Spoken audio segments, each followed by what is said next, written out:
कल तूने गीता जी का 7वां अध्याय पढ़ा था।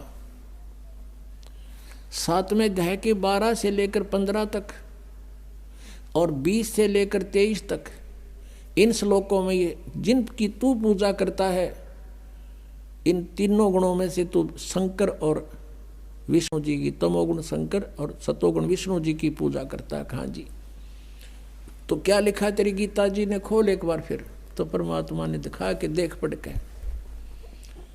पुणात्माओं, आज से 600 वर्ष पहले परमात्मा ने यह ज्ञान सुनाया था जो आज दास सदग्रंथों में आपके रूबरू करा रहा है। गीता जी हिंदू समाज के अंदर एक बहुत सिरोधार्य और अच्छा सदग्रंथ माना जाता है और है, लेकिन इसके अंदर लिखा क्या है ये हमें आज तक नहीं पता था। परमेश्वर कबीर जी ने 600 वर्ष पहले बताया था, क्योंकि वो परमात्मा है। अब देखिएगा श्रीमद् भगवत गीता, गीता प्रेस गोरखपुर से प्रकाशित है। जयदयाल गोविंद का इसके अनुवादक है। ये अध्याय 7 है श्रीमद् भगवत गीता, या 12 नंबर श्लोक देखें। इसमें लिखा है, और भी जो सतोगुण से उत्पन्न होने वाले भाव हैं और जो रजोगुण तथा तमोगुण से होने वाले भाव हैं, उन सब को तो मुझसे ही होने वाले हैं ऐसा जान, परंतु वास्तव में मैं और वे मुझ में नहीं है। अब सरजगुण, सतगुण, तमगुण ये क्या है, ये थोड़ा सा कंसेप्ट क्लियर करना पड़ेगा। रजगुण ब्रह्मा जी, सतगुण विष्णु जी, तमगुण शिव जी। देखिएगा मार्कंडेय पुराण, यहाँ से प्रारंभ करते हैं। गीता प्रेस गोरखपुर से प्रकाशित है। सचित्र मोटा टाइप गीता प्रेस गोरखपुर से प्रकाशित है। ये प्रकाशक में मुद्रक हैं गीता प्रेस गोरखपुर, गोविंद भवन कार्यालय कोलकाता का संस्थान। ये इनके फैक्स और फोन नंबर है। इसके 123 पृष्ठ पर देखिएगा। 122 से शुरू करेंगे पहले हम, यहाँ देखना। अब मार्कंडे जी बोले मुने, अब यहाँ पढ़ेंगे हम 123 पे। इस तरह स्वयंभू परमात्मा की 3 अवस्थाएं हैं। रजोगुण प्रधान ब्रह्मा, तमोगुण प्रधान रुद्र, सत्व प्रधान विश्वपालक विष्णु हैं। ये ही 3 देवता हैं और ये ही 3 गुण हैं। स्पष्ट हो गया? ब्रह्मा विष्णु महेश कहो चाहे तीनों गुण कहो, रजगुण कहो चाहे सतगुण कहो, तमगुण कहो, यही 3 देवता हैं और यही 3 गुण हैं।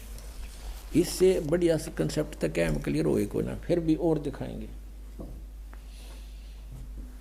अब ये कहता है कि ये तीनों गुणों से जो रहा है इसका निमित्त कारण मैं हूं। काल कह रहा है, गीता का ज्ञान कौन दे रहा है? श्री कृष्ण में प्रवेश करके यू काल बोल रहा है और ये कह रहा है कि ये जो कुछ भी ये हो रहा है ना, रजगुण से ब्रह्मा जी से भी उत्पत्ति, यानी सभी जीव इस रजगुण के इंजेक्शन लग जाने से, इसके प्रभाव से हम संतान उत्पत्ति करते हैं। यहाँ की फिर ठाठ बाट की जो इच्छा करते हैं, ये रजोगुण के दबाव से, श्री ब्रह्मा जी के दबाव से। और फिर सती थी एक दूसरे ममता मोह हमारी फंसी हुई जीव के बस का नहीं। और फिर संहार तमोगुण से, शिव जी से। ये तीनों कहता है मैं ही इसका मुख्य कारण हूँ, मेरे ही कारण हो रहे, क्योंकि इसको श्राप लगा हुआ है 1 लाख मानव शरीरधारी प्राणियों का नेताहार करने का। कहता है इन तीनों का निमित्त कारण मैं ही हूँ, पर मैं इनसे बाहर हूँ, इनसे न्यारा हूँ। 21वें ब्रह्मांड में, और इस एक ब्रह्मांड के अंतिम छोर पे रहता है गुप्त स्थान पे। उसके लिए देखिए शिवपुराण, संक्षिप्त शिवपुराण, और ये गीता प्रेस गोरखपुर से प्रकाशित है। इसके अनुवादक हैं हनुमान प्रसाद पोदार। गीता प्रेस गोरखपुर से ये प्रकाशित है और मुद्रित है। इसके 110 पृष्ठ पर आपको दिखाते हैं। रुद्र संहिता और संक्षिप्त शिवपुराण, पृष्ठ 110 और 9वां अध्याय समाप्त होता है इसके लास्ट में। इस प्रकार ब्रह्मा विष्णु तथा रुद्र इन 3 देवताओं में गुण हैं। रजगुण ब्रह्मा, सतगुण विष्णु तम गुण ये शिव जी शंकर, परंतु शिव गुणातीत माने गए, वो इनसे न्यारा है, गुणातीत इनसे अलग। ये काल है, सदा शिव कहो, महाशिव कहो, काल कहो, काल रूपी ब्रह्म कहो, ये वो अलग है। श्रीमद देवी भागवत और कंसेप्ट क्लियर करते हैं जो संस्कृत सहित है, और बम्बे श्री कृष्ण दास वेंकटेश्वर प्रेस से मुद्रित है, ये देखिएगा। श्रीमद देवी भागवत है ये।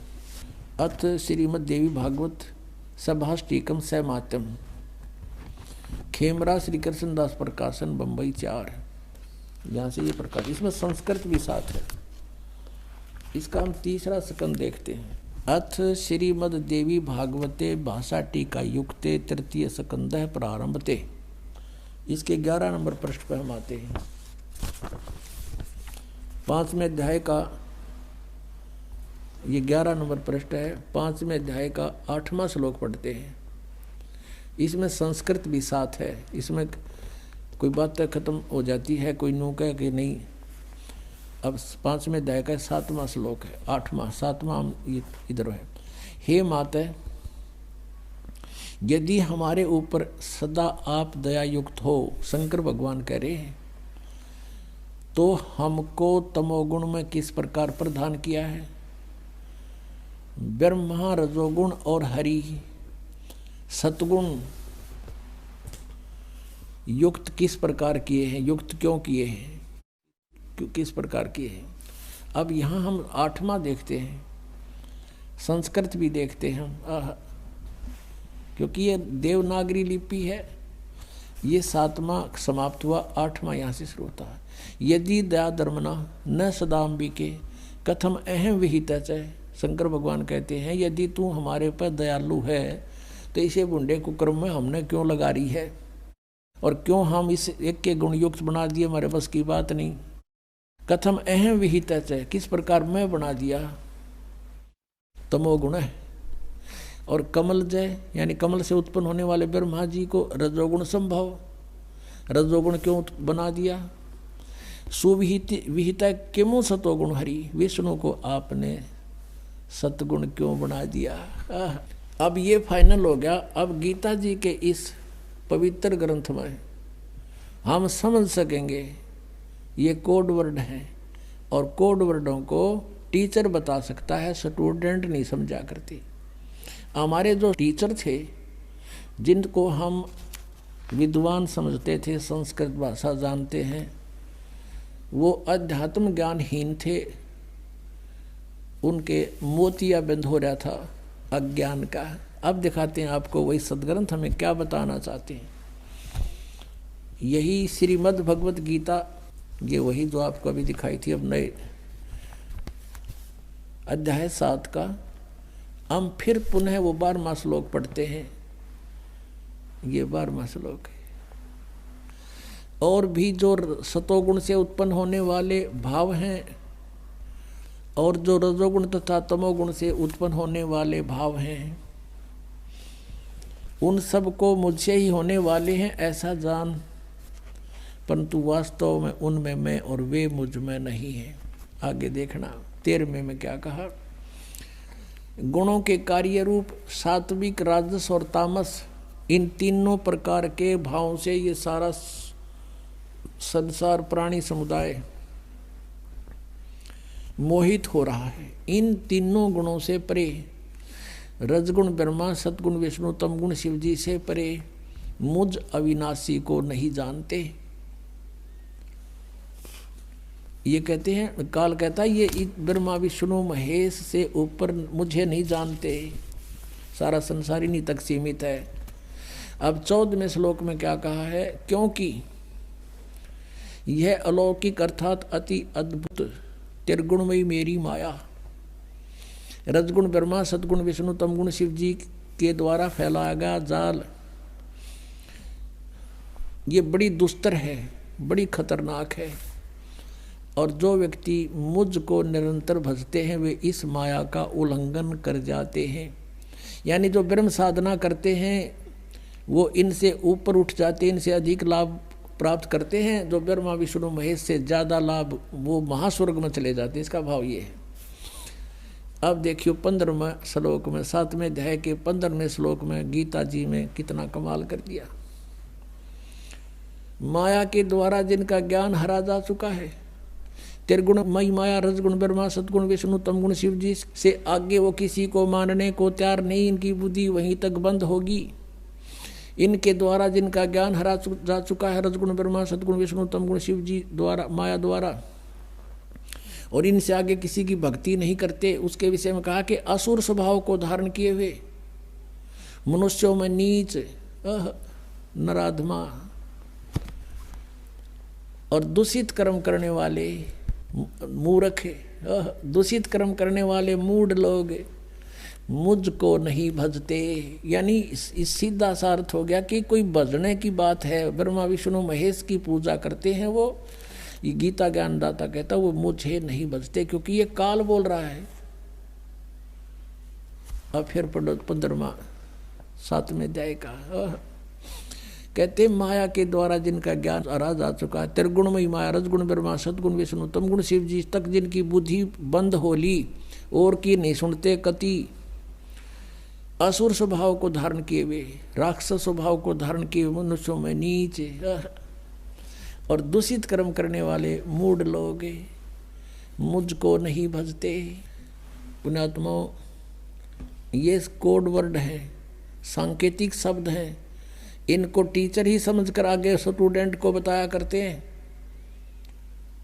इसका क्या अर्थ बना है कि जैसे जो रजगुण ब्रह्मा, सतगुण विष्णु, तमगुण शिव जी की पूजा करते हैं वो राक्षस स्वभाव को धारण किए हुए, गीता जी में लिखा है, और दूषित कर्म करने वाले मूर्ख, मूढ़,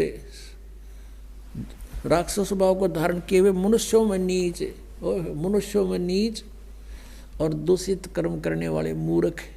गीता ज्ञानदाता यानी ब्रह्म कहता है मेरी पूजा भी ना करते ये। एक समय एक भस्मागिरी नाम का एक तपस्वी था, तमोगुण शिव की साधना करता था, और भगवान शिव के गेट के सामने धरना धर दिया, ऊपर को पैर नीचे को शीश करके शिरासन पर 12 वर्ष खड़ा रहा।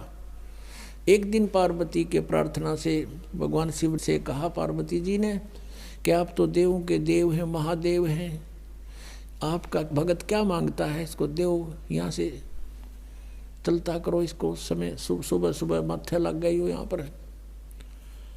भगवान शिव ने कहा कि बोल भाई भस्मागिरी क्या मांगता है।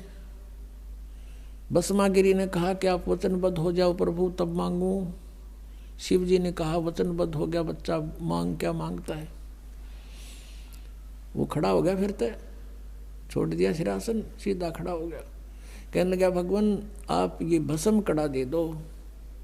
भगवान शिव जी के पास एक भस्म कड़ा था, हाथ में पहन रखा था, और कोई भी किसी की तरफ ऐसे करके उसके सिर पे करके नू कह दे भस्म, वो भस्म हो जाता था।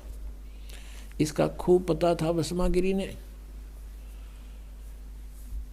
अब उसने किस लिए तपस्या की थी भगवान शिव जी की कि पार्वती को तो पत्नी बनाऊंगा, भस्म कड़ा लेकर शिव जी ने मारूंगा। जो ही भगवान शंकर ने वो कड़ा निकाल कर दे दिया कि ले बच्चा। भगवान शिव ने न सोचा था यो जंगल में रहता है, अपनी रक्षा के लिए लेता होगा राक्षसों से। भगवान शिव ने ये भी ना पता था तेरा दुश्मन है, भगत नहीं। हाथ में कड़ा आते ही कहने लगा ओले शंकर होशियार, तुझे मारूंगा, पार्वती को पत्नी बनाऊंगा। अब जो तेवर बदले दिखे श्री भगवान शंकर जी ने, तमोगुण शंकर ने, और अपने पुजारी की से के, तो भगवान शिव जी ने वहाँ से फिर खका उठा दिया, 100 की स्पीड पकड़ दी, भाग लिए जोर तक। पीछे पीछे भस्मागिरी, आगे आगे भगवान, पाछे पुजारी, आगे और भगवान, और उनका सांग लिकट रहा वहाँ पे। अब कहते हैं फिर विष्णु रूप में परमात्मा आए, पार्वती रूप में, और उसको कहा भस्मागिरी डट जा, क्यों भाग रहे हो। आप मेरे लिए ही तो प्रयत्न कर रहे हो, रुक जाओ कि पहले मैंने इसका काम कर लेने दे, फिर रुकूंगा। भस्मागिरी कहता है पहले शंकर न मार लो फिर बात करूंगा तेरे से। तो भगवान रूप, पार्वती रूप में भगवान ने कहा कि देखो आपके पास भस्म कड़ा है, वो आपके पास निकट थोड़ा आ सकता है, और आप आओ मेरे साथ, कुछ बैठेंगे बातें करेंगे। वो डट गया, रुक गया। तो फिर वो कहने लगी डांस करके दिखा मुझे।